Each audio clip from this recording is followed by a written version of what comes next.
With the help of a good friend, I think we have finally found the most broken card in Purrely. Hey guys, welcome back to another video. So today I want to talk about Purrely, and specifically a card that I have recently put into Purrely thanks to a good friend of mine named Kyle. I've been playing Purrely for about 5-6 months now, and I really love the deck. And I have noticed that over time, as new sets have come out, Purrely is starting to slowly fall out of favor. It's still definitely one of the best decks, definitely still tier 1, but we are noticing a slight decline. At the last YCS Richmond, only one person made it to top 4 playing Purrely, and there was just a lot less representation. Now, that could just be because not as many people were playing Purrely, but I think it is simply because a lot of the decks are starting to outpace Purrely.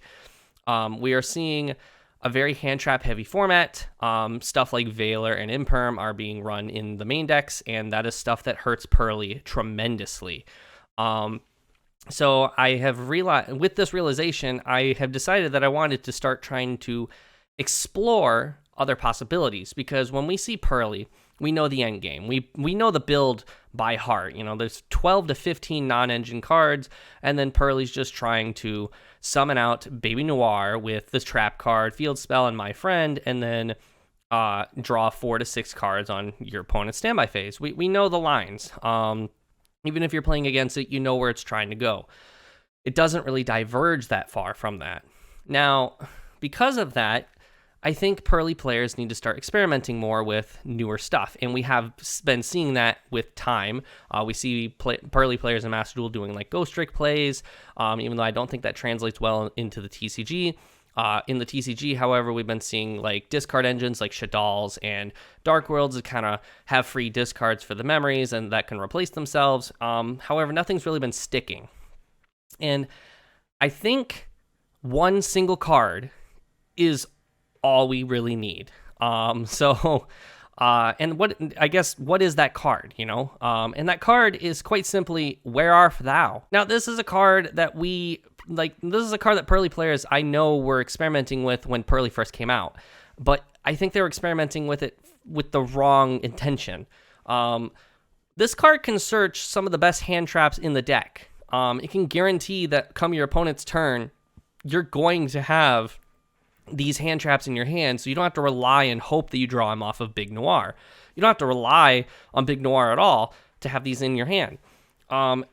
So for those who don't know what this card does, so the card reads, if you control a face-up level 1 monster, add 1 level 1 monster from your deck to your hand.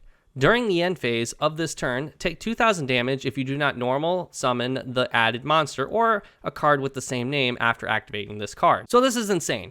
We can not only search out the other cat, so say we normal summon, or say we summon out the white cat. We can use this to search out the black cat without having to do another discard. So this card already has it goes even. So basically, if you special summon one cat and your opponent like ashes it or something, or imperms it or veilers, you can use this card, search out the other colored cat, and then normal summon it, and then you won't take that 2k damage, and then you still have plays, because the card replaces itself. So you're not doing all this discard, something that Purrely really struggles with, because you only have so many cards in hand, which is why so many people were experimenting with like Dark Worlds and Shadal's, is because you want stuff to replace the shit you're discarding.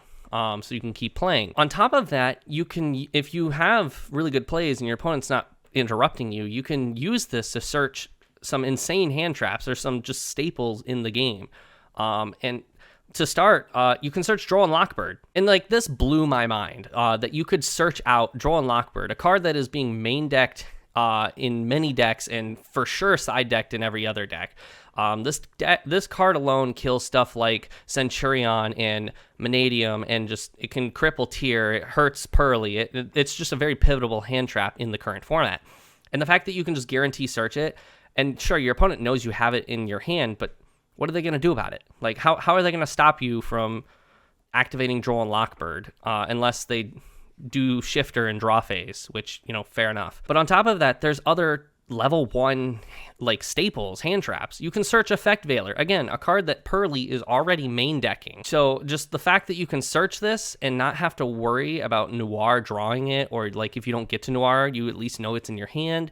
And monster negation is very valuable right now. So like that's why at YCS Richmond, we saw like cards like Imperm and Effect Veiler seeing a lot of use, because single monster target negation is like very valuable in this current format. It hurts Purrely, it hurts Rescue Ace, it hurts so many decks, and which is why we're seeing a resurgence in Effect Veiler.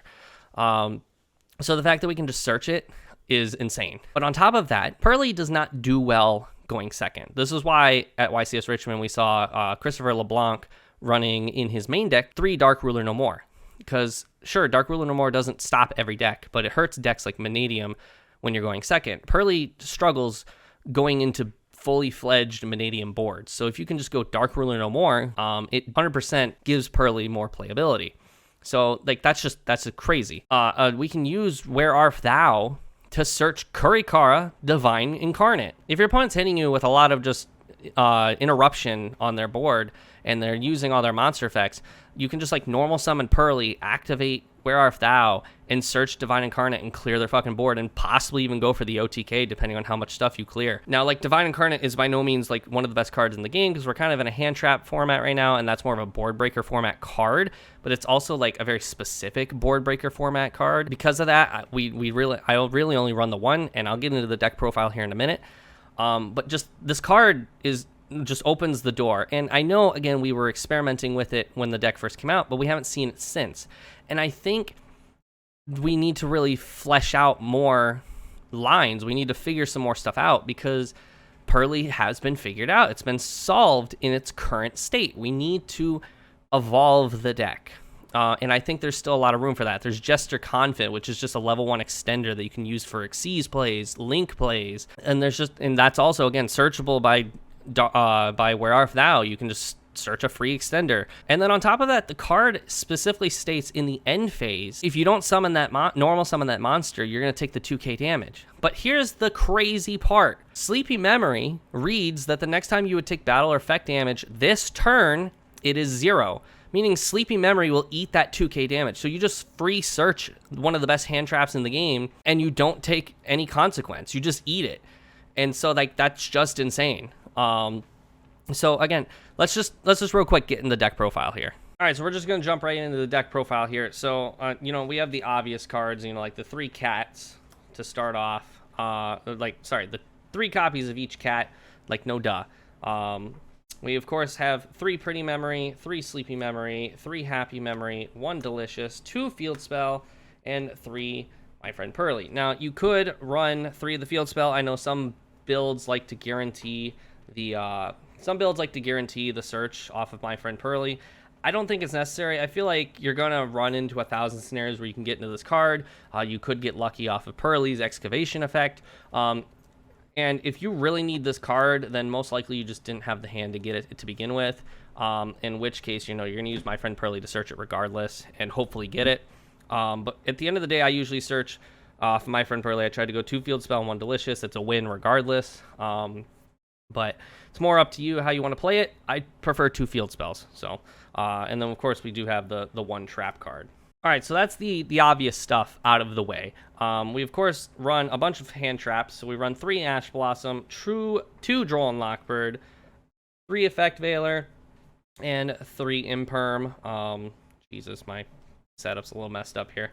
You can run 3 Droll and Lockbird if you absolutely want to. I just feel like Droll and Lockbird is not good for every matchup scenario at the moment, so I don't want to see him all the time, especially if I get hit with Shifter. Then I'm just looking at Droll and Lockbird, and I'm just like, okay, this is a card. He exists, and that's about it. Whereas like Effect Veiler, you do want to see this quite often, especially if you're going second, or you want to see this if you are drawing off Noir. You want to see this a lot more often, because again, Shifter doesn't affect this nearly as much. Or it might, I don't remember.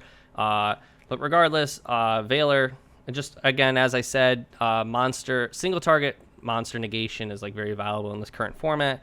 And then Imperm is basically just Veiler, but in my opinion better. 3 Ash Blossom, of course. But then we run the 1 Divine Incarnate, the 1 Kurikara. Mainly because, again, this is like for going second. If you're going first, just discard it. Don't need it.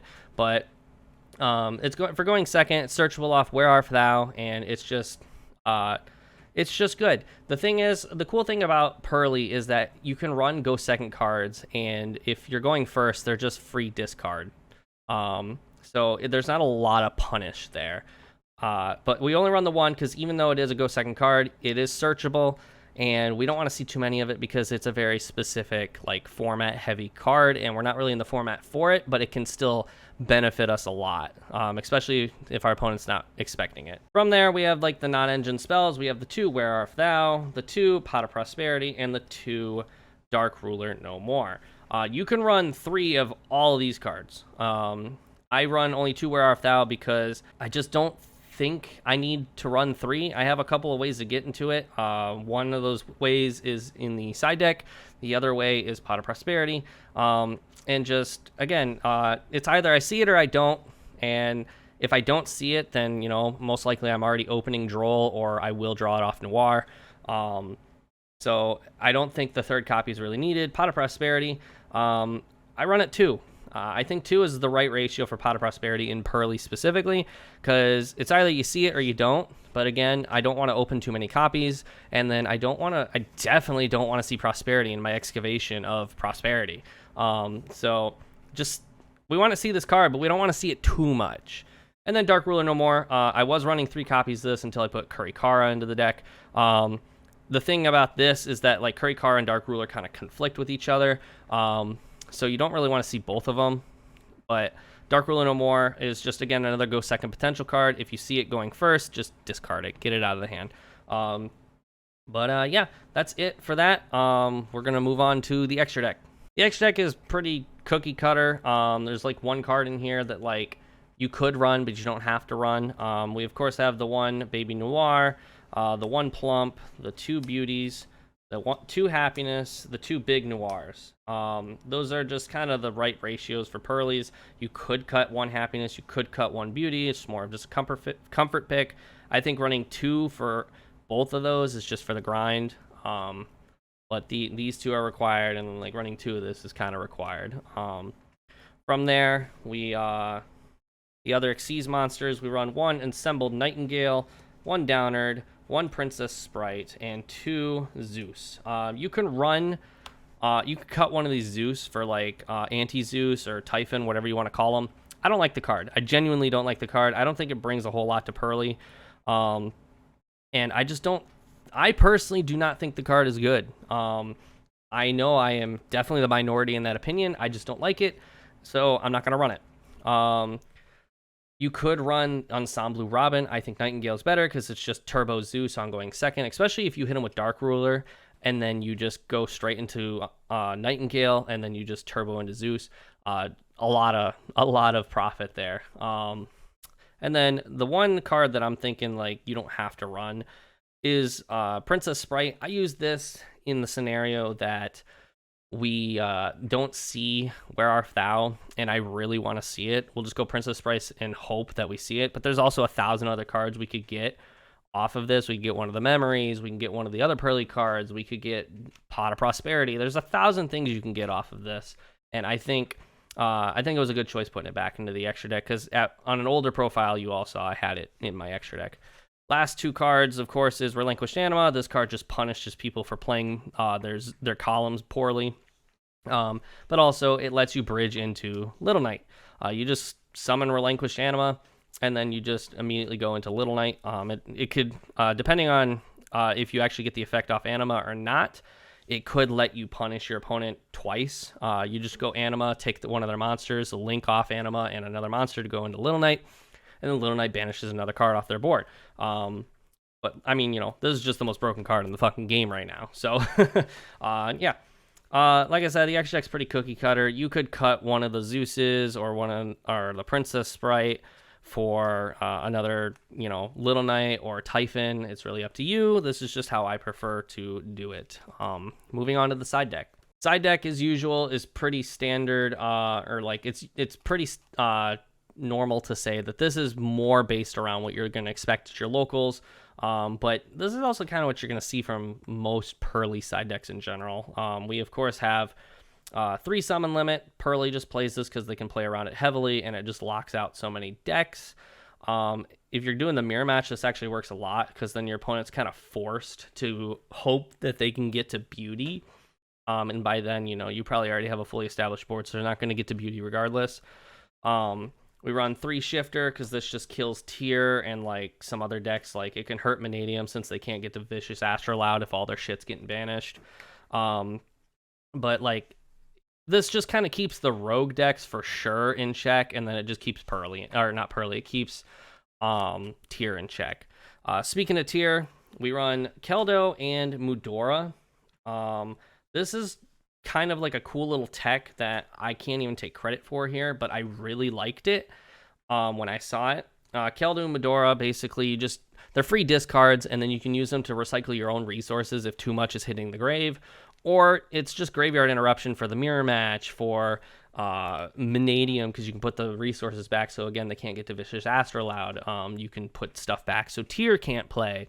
There's just a lot of playability with these two. And I really liked it. I really liked the feel of playing them. We play 1 Pankratops. We don't run Fenrir, as I'm sure you've all noticed. Fenrir, I don't think brings a lot to the game, or a lot to the deck. The argument was like Fenrir's a presence, he's a body, you can use him. He's another form of interruption and removal, and then on top of that, he replaces himself for discard fodder. I just didn't like him. I think because we've been dealing with Fenrir for a little over a year now. We all know how to play around them, and a lot of the decks right now can play around them. They don't really care about them. With Effect Veiler and Imperm being a thing right now, Fenrir just doesn't matter nearly as much. And also we're running Dark Ruler, which if they have Fenrir, we can just say no. So again, we're just not really focused on getting Fenrir on the board. We're not really focused on creating a lot of interruption. We're just trying to prevent our opponent from playing, essentially. But like Pank is kind of like my go second card if I know my opponent's playing Floodgates or specifically Skill Drain. We don't have a Purrely crumbles under Skill Drain because Skill Drain even hurts Noir. Noir can't play. Just doesn't exist. And so Pank is kind of my solution to Skill Drain specifically. There's not a lot of decks running Skill Drain, but if you're at a regional, you're probably going to see Skill Drain from at least one deck. We of course run the Tactics package, 2 Thrust, 1 Talent. Thrust kind of doesn't do a lot to Purrely. That's why we're running it on the side. It's kind of more of a go second card here because all of our cards are continuous, quick play, or field spells. So this can get us to like Pot of Prosperity. It can get us to Imperm. It can get us to Talent. It can get us to Where Art Thou. There's a couple of things it can get us to, but I don't want to see it in the main deck, and I don't want to see it going first by any means. So Talent can punish, and then like other cards can just kind of pop us off. So this is more of a go second card if I don't have a solution to what I'm playing against. And then the last 3 are 1 Duster and 2 Storm. This is just blowout cards for Rescue Ace, Unchained, back row decks like Labyrinth, stuff like that. So yeah, that's really it for the deck profile. But like I said, this was, even though this was a deck profile video, I'm sorry, I can't speak English. Even though this was like a deck profile video, I wanted to bring more attention to just the fact that this card is insane in Purrely. Just Where Art Thou, just being able to search certain hand traps, guaranteeing that you're going to have those in your hand, but also being able to search board breakers like Kurikara is just crazy. And then also the fact that we won't take the 2K as long as you activate Sleeping Memory at some point in your turn is also just really crazy. And like, if you don't like this card, that's fine. But I more of just wanted to bring to everyone's attention that I think Purrely really needs to focus on just expanding. I think the current builds, the current format is very just figured out on Purrely. And with all the hand traps running rampant, Purrely is hurting a little bit. And more specifically, the hand traps that are being run. Purrely can play through Ash, but Purrely playing through Ash, Imperm, Veiler, and possibly Droll is just really hard. So I think, again, we just need to think more on other cards. I don't run it in my main deck, mainly because I don't own it, but you could also run Jester Confit. It's a level 1 monster, and it's basically Cyber Dragon. If you control no monsters, you can special summon them. Or no, you don't actually need any. Doesn't matter if you have monsters. It's just a free special summon from hand. And this card, once again, can search it, and then you can use it for Xyz plays. You can use it for Link plays. Just, end on like Beauty with Little Knight, or just Baby Noir with Little Knight, stuff like that. Again, this card can search it. So just, I don't know, take it into consideration, spread the word about this card. I think this card is also just really good in the current format with like the Diabell Star engine. Rescue Ace summons out Hydrant. The Diabell Stars turbo out like, they turbo out like Jet Synchron. This card can come and play in a lot of those scenarios, and a lot of other decks can guarantee those hand traps. But I think this card in particular is really good in Purrely because we just by default are running level 1s, whereas like Rescue Ace, Hydrants, they're level 1. And yes, they have 1,000 ways to get to it, but Purrely doesn't need to play around one monster. We just have the monster by default. So with that, I'll see you all in next week's video. Don't forget to leave a comment down below what you all think about this card and possibly running it. And don't forget to leave a like and subscribe, and I'll see you all in next week's video. Bye.